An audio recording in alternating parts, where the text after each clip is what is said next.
Good evening, Internet. You may be wondering, why do I have so many books strewn across my desk? And the reason is, I'm going to be going over today a little bit about my Bible study method. I was asked specifically what I do for Bible study, and so I'm going to lay that out right now the best I can. This Bible is a Schuyler wide margin Canterbury, and honestly the reason why I chose the Canterbury as my main kind of study Bible is because I like the drop caps that they have. I know it's kind of silly, but that's the reason why I picked it. I mean, that's legitimately why. So anyways, getting straight into it, I don't want the video to be any longer. I picked a section in the Bible that I've studied quite a bit, and that's the intro to the Gospel of John. Now, as far as my study method, just starting with colors and that sort of thing, blue is commentary, red is when I quote scripture, and then black is references. So any scripture references are done in black. Titles will often be done in black. But yeah, the rest is pretty self-explanatory. Sometimes I do write commentary based on like a color code, which maybe I'll get into in a different video. But primarily I use black, red, and wow, this fan is really loud. Let me just shut that off. Black, red, and blue when I do most of my notes. So here in John, and I think the main reason I wanted to do this video, and I think the main reason why someone asked me to do this video, is they were concerned. Sorry, my fingers are in the way. They wanted to know maybe how I reference things. So again, John is a good place. If you notice here, I have an M.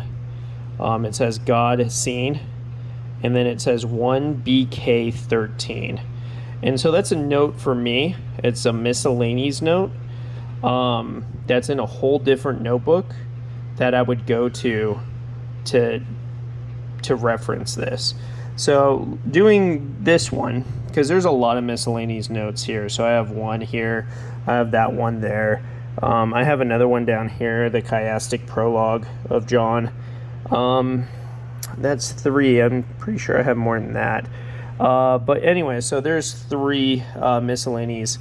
So just starting here where it says miscellaneous Gospel of John, 1BK, and I believe that says 9. Yeah, 1BK9. What I would do is I would go to my miscellaneous notebook, which is this, and I've already have it kind of turned to the proper page. But in this notebook, I have a table of contents at the very front of it. Let me just turn to that real quick. And then, so this is a black notebook, and hence the number 1BK, that tells me it's my first miscellaneous notebook. And then it said number 9. So the topic number is 9. I know that's on page 44, and that's on the Gospel of John. So then I just turn to page 44, and the pages are numbered. When we get into the actual book, that's going to be an intro that I haven't written yet. So I'm looking for page, I think it was 49. So that's 43, 51, so I've passed it. And there we are. We're in the Gospel of John. And these are some of my notes regarding the Gospel of John. Actually, I went too far. Gospel of John. So it has distinctive features, and I just break this down. Some of these notes I've utilized from other systematic resources, systematic theologies. So I would copy and paste, so to speak, in my own handwriting, some notes that maybe someone's already done. I believe a lot of these notes came from the Thompson chain, if my memory serves me correctly. But some of these would be my own thoughts as well. So contributions from or to archaeology. There was a bit of discussion in John about how John couldn't have been an eyewitness, But it turns out that John got a lot right, and one of the reasons why they said that John couldn't be an eyewitness is because there were some things in John that they didn't think were going to be accurate archaeologically speaking, and lo and behold, John, the gospel, was very accurate. So themes in John, again, I want to say this comes from the Thompson chain, if my memory serves me right, but I could be wrong on this. So anyways, so that's one. And then just kind of flipping through this miscellaneous notebook too. It's kind of done by topics. This is historical reasons for early dating the Gospels. Quite a bit of research and stuff I've done here. It's pretty topical, generally speaking. But yeah, so that's my miscellaneous notebook. I also typically leave space to add in further thoughts or references. So if one topic, for instance, let's go back to John. This is early dating the Gospels still. So going back to John, I left some space so that in case I want to add to the prologue of John or add to the book of John, I can do so. I can reference, see page 45 or see miscellaneous number whatever, and I would be able to reference that a little later on. So that's one of the systems. I'll show you another one. So one of the miscellaneous here was God's seen. So this was in the same miscellaneous notebook, and it's topic 13. So again, we go over here, we go to the front. Let's find out what page topic 13 is on.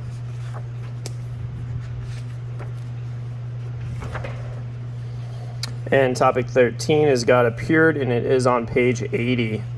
So we're going to go to page 80. That's 67, that's 75. This is page 80. 83. And then this goes into all the times God appeared. So I have references to the person, I have the word appeared, and I have the textual reference. And so this was a study I've done basically on God's appearances and the fact that he was made manifest to men in times past. He was embodied in some way. Even though they may not have seen the Father in full glory, the Bible seems to make clear that God was seen. And so I have those references here. And in kind of an in-depth study on each of those references.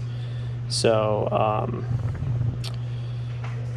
yeah, and basically how is it possible that the New Testament says no one has seen the Father, right? John 6 says that, and in John 1:18 it says no one has seen God, the only begotten God, or the only begotten Son, has explained him. He has exegeted God.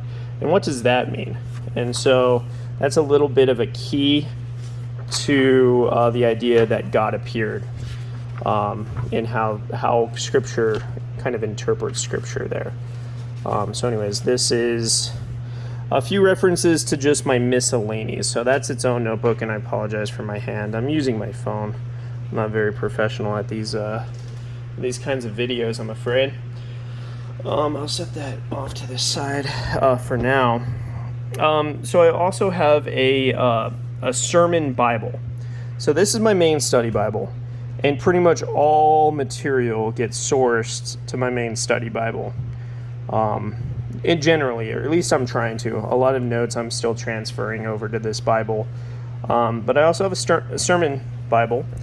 And one of the sermons, so right here is a reference, and it says the word, and that says SCBP. And then there's a commentary note on this as well. So we have a note on the word. And so what is that? That is this. So this is my CBP sermon Bible. It's a lambskin Bible from Church Bible Publishers. And so this is a sermon on the Word. And it's kind of broken up into a few different parts. You have He is the constant Word. He is the communing Word. He is the controversial Word. He is the creative Word. Jesus is the personalized Word. And we go into the manner of His incarnation, the mystery, the majesty, etc. So this is a full-blown sermon on the Word. And so this is my sermon Bible, and I'll flip through this in just a moment. But notice that this said S, right? But it also says C, commentary. So I have some commentary notes on this as well. And that's what this Bible is over here. I have this actually kind of flipped to 1 Samuel. So let's just move this over to John real quick. Sorry. So these are some of my commentary notes on the Gospel of John. And believe it or not, this is really just on the first and second verse, I want to say. All these notes are just on the first couple of I don't even think I made it to verse 3 yet. I kind of paused this Bible study. I was in the middle of it and kind of paused it. Other things got in the way. But it's pretty in-depth. I mean, I go line by line, word by word, and do my best to, I guess, really dig into what this all means. Now, the Gospel of John, I mean, entire books could probably be written on just the prologue of John. That's how in-depth and majestic and just incredible the book and the beginning of John is. I believe it was Saint Augustine, or Augustine, depending on how you want to pronounce his name, who said that the first, I want to say he said that the first 5 verses, but it may have been just the first 3, he said should be written in gold and hung in the most conspicuous, most seen place in all the churches. I'm paraphrasing that quote, but he said something to this effect, and I agree with him. John is pretty incredible. So anyways, this is my commentary on John. I have a few commentary notes. I haven't been through, I haven't done a whole lot of commentary quite yet, honestly. But anyway, so this is my commentary Bible. I'll show you this Bible too, real quick. This is my life application Bible. So I have a few notes here just in Genesis, not a whole lot. Haven't spent a lot of time in this particular Bible. But all this is pretty much life application, getting the moral or the lesson out of each Bible story. So I'm just going to read this now. I know my handwriting is super small, but I'll do my best to just read this here. So this is a note on Cain and Abel. Adam and Eve's firstborn, they thought was special. Eve may have been under the impression that Cain was the child of promise. She makes a statement kind of to the effect of, I've birthed a man. In most translations it says with the help of Yahweh. But the way it reads in Hebrew is almost like I've birthed a man, Yahweh. So it's almost as if she kind of maybe had anticipated that her child might have been the deliverer. Anyways, in any case, interestingly, Abel, is born second, but he gets no special kind of declaration at his birth. There's no celebration really or anything like that.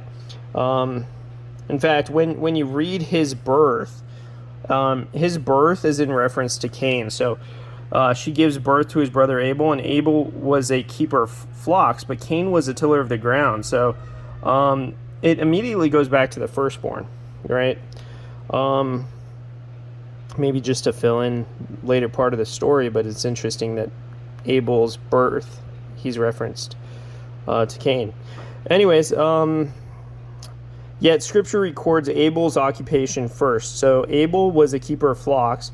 Cain's occupation was second, tiller of the ground. And then we go into the actual lesson here. The sacrifice given to God mentions Cain's offering first, but it seems to imply Cain's sacrifice was inferior. Scripture records Abel brought the firstlings of his flock and their fat portions. Abel's sacrifice is described while Cain's is merely mentioned. Probably an indication as to why Abel's sacrifice was superior and Cain's was inferior. Abel, brought forth the best, and Cain, it appears, was just trying to go through the motions. The applications are endless to this. Do we give God the best in our lives? Do we give him the best of our time, the best of our money? Yahweh regards Abel's sacrifice, but he has no regard for Cain's, and God doesn't like leftovers. He wants the best. And then I continue kind of here. In response to God's rejection, Cain was angry, and his face had fallen. And it's interesting how the Bible talks about how in the Aaronic blessing, God's face shine upon you. The idea of face falling or face shining on you. There's a lot in the face. I think Christ also talks about this a little bit in the Gospels when he talks about the eye being the lamp of the body and this kind of thing. Not wanting to make that a big deal, but there's an interesting parallelism with face being fallen, face shining upon someone, and the corresponding reaction, I guess, that the Bible seems to suggest that those things represent. Anyways, God responds directly to Cain's grief. God gives a universal maxim, which also hits at why Cain's sacrifice was rejected. If you do well. So again, we maybe have a hint that he didn't do well previously. Will not your face be lifted up? Again, that idea of the Aaronic blessing kind of being there a little bit. And then God warns Cain, if you do not do well, sin is lying down at the entrance or at the door, and its desire, longing, craving is for you. But you must rule or have dominion reign over it. God here commands men to rule over sin. Sin is compared to a wild animal, a beast seeking to devour, like a lion ready to pounce on its prey. And interestingly enough, Satan is referred to as like a lion later on, also willing to kind of pounce on the prey. And also, just kind of along this same kind of note, a note on Satan, more crafty. So in Milton's Paradise Lost, Satan decides he can do without the transcendent. He doesn't need God, and that's one of the reasons he rebels. This idea of being able to live life on your own and be your own God, be your own boss, is something that Satan seems to do. And there's a scripture warning on, be not wise in your own eyes. Conceit, pride, being puffed up. This is the same condemnation as the devil. And in 1 Timothy 3:16, it talks about how the devil fell because of pride, or that was Satan's sin, so to speak. And there's a few other scriptural references there. So anyways, as this is just all pretty much focused on life application, distilling down the basic messages of Scripture. I haven't done a whole lot of referencing to this yet because the thoughts are still pretty baby. They're not very long. They're not very big yet. But there's a few. So anyways, I guess I'll kind of turn through my sermon Bible, because I've been doing some work here. There's one on the message of the Easter angel. Here's another one on the Lord of the Vineyard. I'm just kind of flipping through it. This is one I'm in the middle of working on. Some Lamentations. Great is thy faithfulness, and so I've started kind of working on that. So anyways, in all these, these are all referenced in this Bible here too. So really quick, like turning to 1 Samuel 17.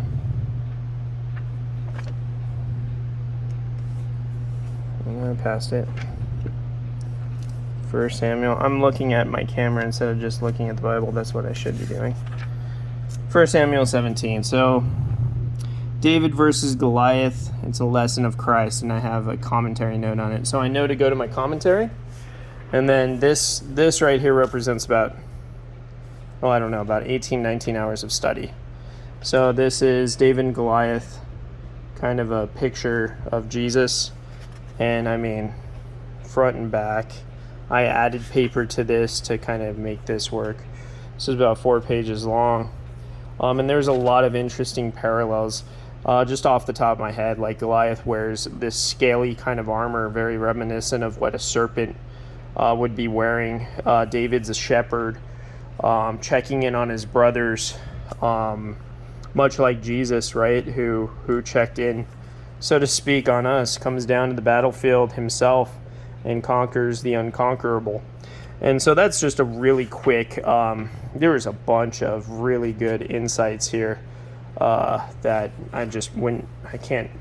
it would take way too long. Time doesn't afford to be able to go over every single point by point here.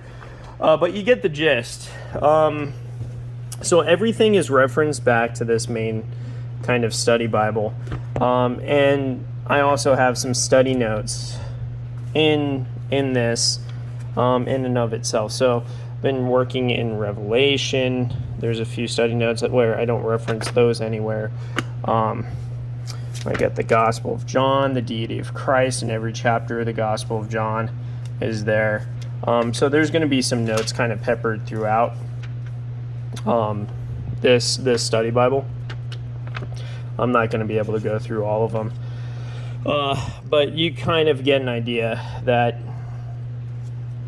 of, I guess, how the study system works. And boy, I can't really think of much else. There's a few other kind of random notebooks I have. This one is kind of a day-to-day kind of notebook that just anytime I have a thought or whatever,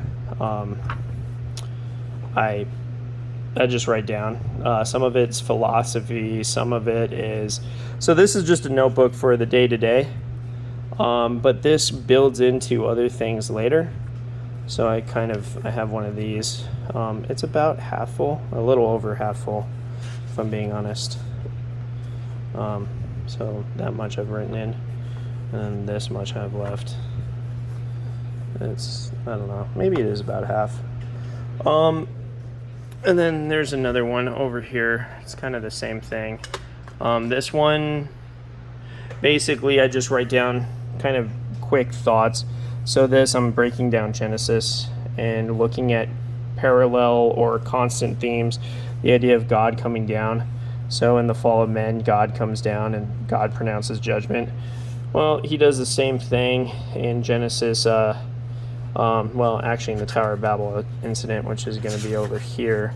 God comes down, God judges at the Tower of Babel, and so it becomes like a chiastic structure. And so anyways, there's just a lot of repeat themes: the fall of man, man's wickedness, God's recreation with the flood. So some of this stuff, God's judgment, God hears, God sees, God, goes down to find out. So anyways, I just break down themes, kind of a random commentary, just quick notes. So here's some notes on prayer that I was working on too. So anyways, that's pretty much the study system.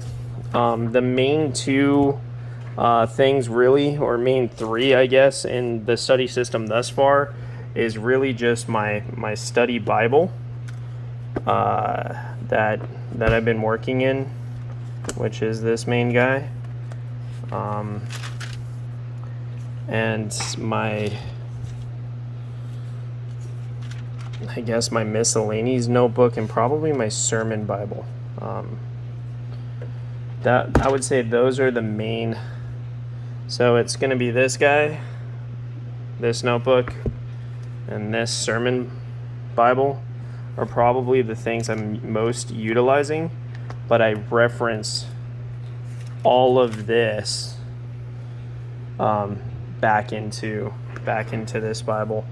So yeah, anyway, hopefully this video helps. It was kind of longer than I thought it was going to be, but hopefully it helps with I guess my study method.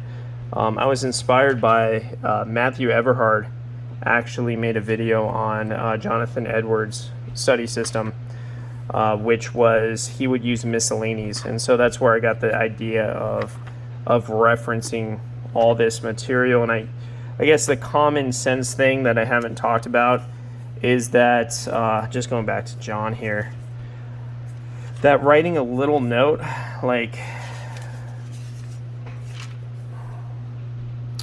this can represent pages and pages worth of work. And so there's a lot of utility in writing these little notes. So I know I have a miscellaneous on Sukkoth, which I didn't go into there. I have a miscellany on God Had Seen, the chiastic prologue. So I have a lot of different miscellanies just in the Gospel of John, the commentary and sermon.